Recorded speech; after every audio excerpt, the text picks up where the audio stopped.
नमस्कार. Marathi story hub चॅनलमध्ये तुमचे स्वागत आहे. आजच्या आपल्या कथेचं नाव आहे निर्णय. रात्रीचे जवळपास 11 वाजले होते. शहरातील एका मोठ्या हॉटेलमध्ये लग्नाची तयारी जोरात सुरू होती. घरात पाहुण्यांची लगबग होती आणि नातेवाईक आनंदात होते.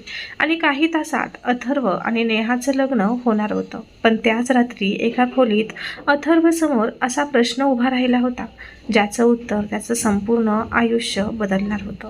नेहा त्याच्यासमोर उभी राहून म्हणाली, अथर्व, उद्या लग्न करायचं असेल तर आज एक निर्णय तुला घ्यावा लागेल. मी की तुझी आई?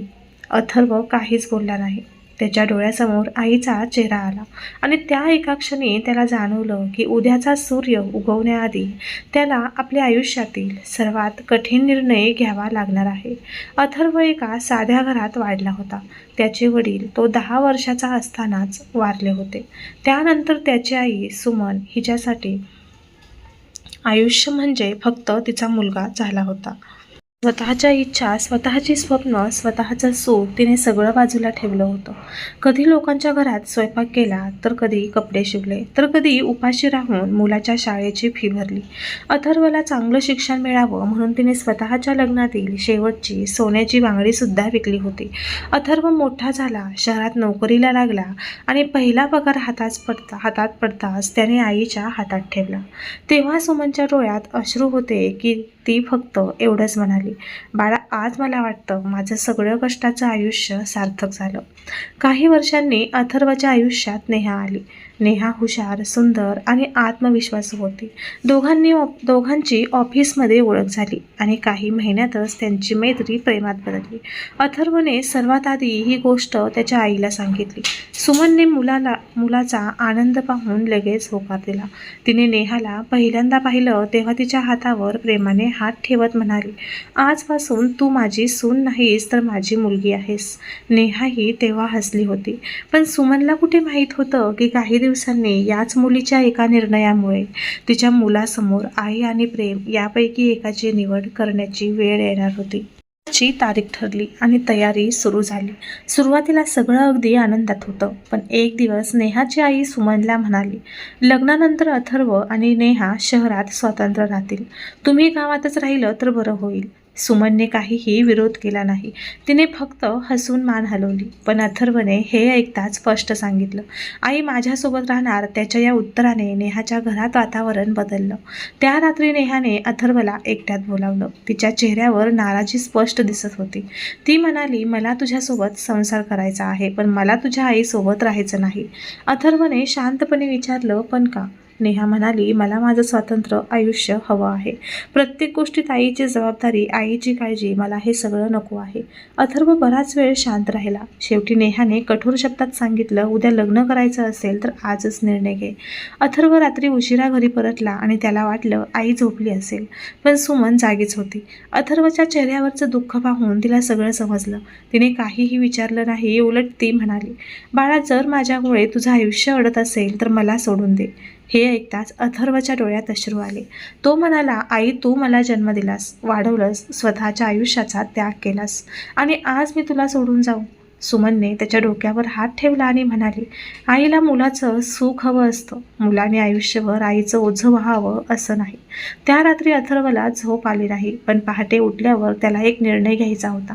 मात्र त्याच वेळी सुमनने स्वतः एक निर्णय घेतला. तिने आपलं जुनं घर विकण्याचं ठरवलं. तिच्या मनात एकच विचार होता, माझ्यामुळे माझ्या मुलाचं लग्न मोडता कामा नये. तिने घरातील सामान आवरायला सुरुवात केली. पण कपाट आवरताना तिच्या हातात एक जुनी फाईल आली. ती फाईल पाहताच तिचे हात थरथरले. त्या फाईलमध्ये अथर्वच्या वडिलांनी जवळपास 25 वर्षापूर्वी घेतलेल्या जमिनीची कागदपत्र होती. सुमनला त्यावेळी या जमिनीची खरी किंमत माहीत नव्हती. तिने कागदपत्र पुन्हा पुन्हा पाहिली आणि त्या जमिनीची आजची किंमत कोट्यावधी रुपये होती. आणि सर्वात मोठी गोष्ट म्हणजे त्या जमिनीचा मालक म्हणून कागदावर अथर्वचं नाव होतं. सुमनच्या डोळ्यात अश्रू आले, पण तिने तो कागद कोणालाही दाखवला नाही. सुमनच्या मनात एक प्रश्न निर्माण झाला, माझ्या मुलावर खरंच प्रेम करणारे कोण आहेत आणि त्याच्या पैशावर प्रेम करणारे कोण? तिने कोणाची परीक्षा घेण्याचा विचार केला नव्हता, पण परिस्थितीने तिला त्या परीक्षेसमोर उभं केलं होतं. तिने अथर्वला काहीही सांगितलं नाही. दुसऱ्या दिवशी लग्नाची तयारी सुरू झाली. पण लग्नाच्या काही तास आधी नेहाच्या आईच्या हातात ती फाईल आली. फाईल उघडताच तिला जमिनीची कागदपत्र दिसली आणि कोट्यावधींची संपत्ती अथर्वच्या नावावर असल्याचं तिला समजलं. काही क्षणांपूर्वी जी स्त्री म्हणत होती की अथर्वने आईला गावात ठेवावं, तीच अचानक सुमन समोर आली आणि म्हणाली, तुम्ही आमच्यासोबत शहरात राहा. सुमन तिच्याकडे पाहत राहिली. तिच्या चेहऱ्यावर दुःख नव्हतं, फक्त एक शांत हसू होतं. नेहाला आईच्या वागण्यातला हा अचानक बदल समजला. तिने आईला विचारलं काय झालं, पण आईने काही उत्तरं दिली नाही. तेव्हा नेहाने स्वतः ती फाईल पाहिली. सगळं समजताच ती थक्क झाली.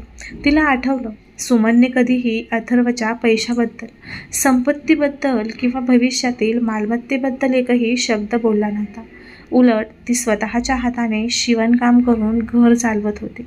नेहाच्या मनात अपराधीपणाची भावना निर्माण झाली. पण अजूनही तिच्या मनात एक प्रश्न होता, अथर्व नेमका काय निर्णय घेणार. काही वेळाने अथर्व तिच्यासमोर आला आणि नेहाने रडत विचारलं, तू मला लग्नानंतर सोडणार आहेस का.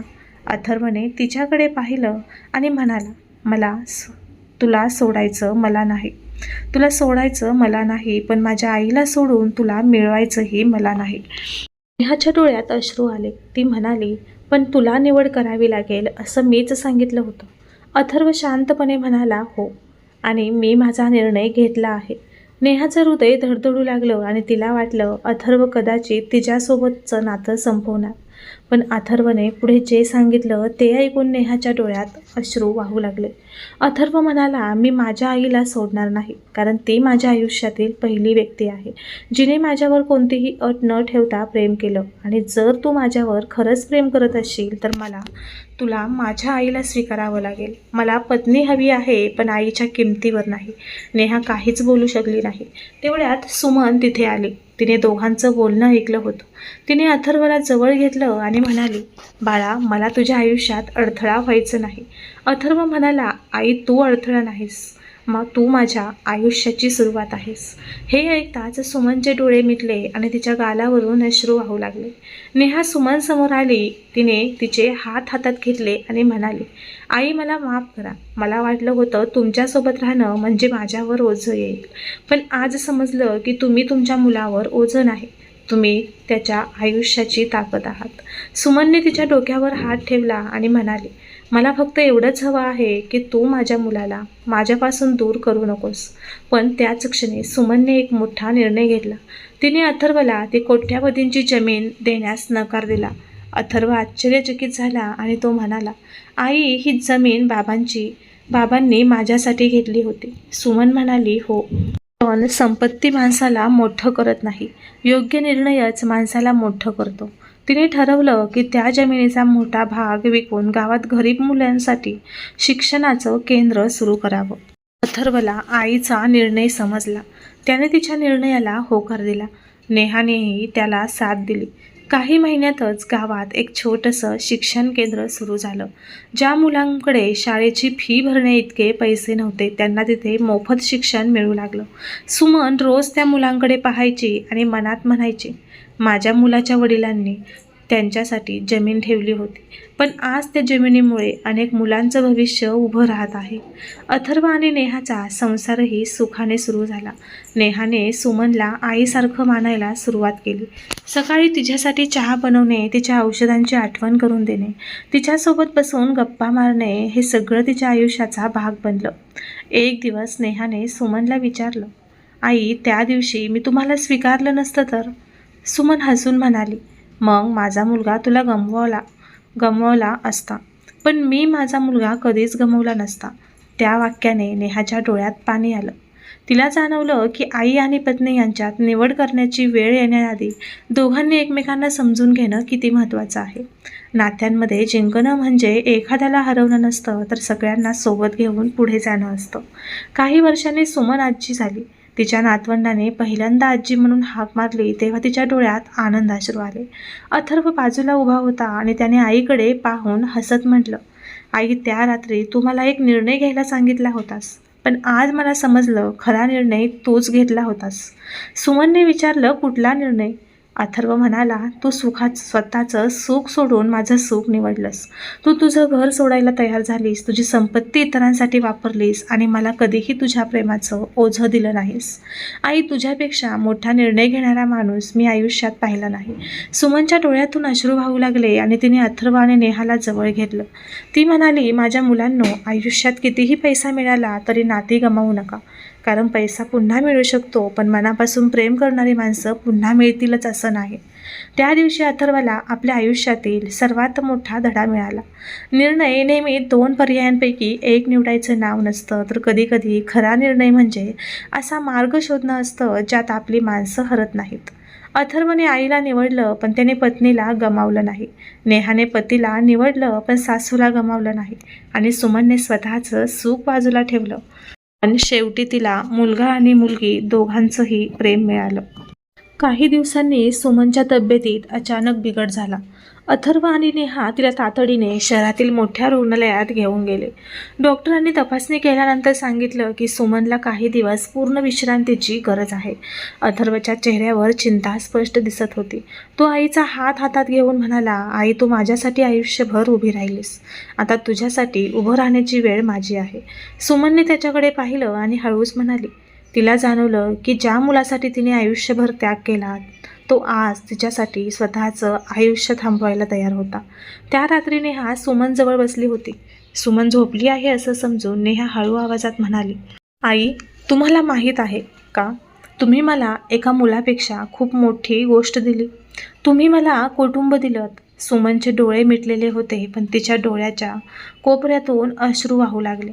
तिने नेहाचा हात घट्ट धरला आणि म्हणाली, मुलगी म्हणून तू माझ्या आयुष्यात येशील असं मला कधी वाटलं नव्हतं. पण त्या दिवशी तू माझ्या मुलाला निवडण्याऐवजी मला स्वीकारलं आणि त्या दिवसापासून माझ्या मनात तुझ्यासाठी ही आईचं प्रेम निर्माण झालं. काही महिन्यांनी सुमन पूर्णपणे बरी झाली. अथर्वने तिच्या नावावर एक छोटंसं घर बांधलं. त्या घराच्या अंगणात त्याने एक फलक लावला होता, सुमन निवास. तो फलक पाहून सुमन काही क्षण शांत उभी राहिली. तिने अथर्वला विचारलं, हे सगळं कशासाठी?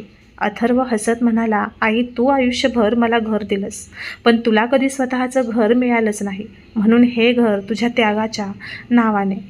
सुमनने मुलाला मिठी मारली आणि तिच्या डोळ्यातून अश्रू वाहत होते, पण यावेळी ते दुःखाचे नव्हते तर समाधानाचे होते.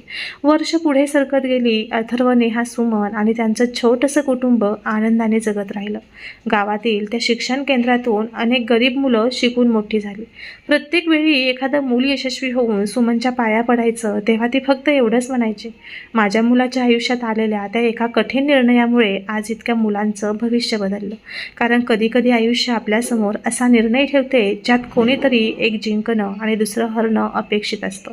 पण प्रेम, त्याग आणि समजूतदारपणा असेल तर असा मार्गही सापडतो ज्यात कोणीच हरत नाही. आणि म्हणूनच अथर्वच्या आयुष्यातील तो निर्णय फक्त त्याच्या आयुष्याचा निर्णय राहिला नाही, तर तो त्याच्या संपूर्ण कुटुंबाच्या सुखाची सुरुवात ठरला. त्या रात्री अथर्वसमोर फक्त एक प्रश्न होता, आई की प्रेम? पण त्याने घेतलेला निर्णय एवढाच नव्हता की त्याने कोणाला निवडलं. त्याने ठरवलं होतं की ज्याने त्याच्यासाठी आयुष्यभर त्याग केला त्यांना कधीच एकटं सोडणार नाही. आणि कदाचित म्हणूनच त्याचं आयुष्य सुखी झालं. कारण आयुष्यात काही निर्णय असे असतात ज्यांचा परिणाम फक्त एका दिवसावर होत नाही, तर पुढच्या अनेक पिढ्याचं आयुष्य बदलून जातं. आणि त्या दिवसापासून अथर्वच्या घरात एक वाक्य कायमचं लिहिलं गेलं, योग्य निर्णय तोच ज्यात आपल्याला मिळणाऱ्या आनंदापेक्षा आपल्या माणसांच्या डोळ्यातलं समाधान मोठं असतं. तर फ्रेंड्स, निर्णय ही कथा आपल्याला एक अतिशय सुंदर गोष्ट शिकवून जाते. आयुष्यात प्रत्येक निर्णय हा फक्त आपल्या सुखाचा विचार करून घेतला जात नाही. काही निर्णय असे असतात ज्यामध्ये आपल्या माणसांचं सुख, त्याग आणि त्यांच्या मनातील प्रेम यांचाही विचार करावा लागतो. अथर्वसमोर त्या रात्री 2 रस्ते होते. एकीकडे त्याचं प्रेम आणि दुसरीकडे त्याला आयुष्यभर जपणारी त्याची आई. पण त्याने कोणाला हरवण्याचा निर्णय घेतला नाही, तर त्याने दोघांना सोबत घेऊन पुढे जाण्याचा निर्णय घेतला. आणि म्हणूनच त्याचा तो निर्णय त्याच्या आयुष्याचा सर्वात सुंदर निर्णय ठरला. कारण आईचं प्रेम कधीही ओझं नसतं आणि खरं प्रेम कधीही आपल्याला आपल्या माणसांपासून दूर नेत नाही. नातं खरं असेल तर ते आपल्याला तोडत नाही, उलट आपल्याला आपल्या माणसांच्या आणखी जवळ घेऊन जातं. म्हणूनच आयुष्यात कितीही मोठा निर्णय घ्यायची वेळ आली तरी घाई करू नका. एकदा स्वतःला विचारा, या निर्णयांमुळे मला आनंद मिळणार आहे की माझ्या माणसांच्या डोळ्यातही समाधान येणार आहे. कारण पैसा, संपत्ती आणि परिस्थिती पुन्हा मिळू शकते, पण मनापासून प्रेम करणारी माणसं पुन्हा मिळतीलच असं नाही, हे लक्षात ठेवा. जर तुम्हाला अथर्व आणि सुमनची ही हृदयस्पर्शी कथा आवडली असेल तर व्हिडिओला एक लाईक नक्की करा. तुमच्या जवळच्या व्यक्तीसोबत व मित्रपरिवारासोबत ही कथा जास्तीत जास्त शेअर करा आणि अशाच भावनिक, प्रेरणादायी आणि रहस्यमय कथा ऐकण्यासाठी मराठी स्टोरी हब चॅनलला नक्की सबस्क्राईब करा. आणि कमेंट्समध्ये नक्की सांगा, अथर्वने घेतलेला हा निर्णय तुम्हाला योग्य वाटला का? तुमचं मत आम्हाला नक्की सांगा. पुन्हा भेटू एका नवीन हृदयस्पर्शी कथेसोबत. तोपर्यंत काळजी घ्या आणि आपल्या माणसांची किंमत ओळखा. नमस्कार.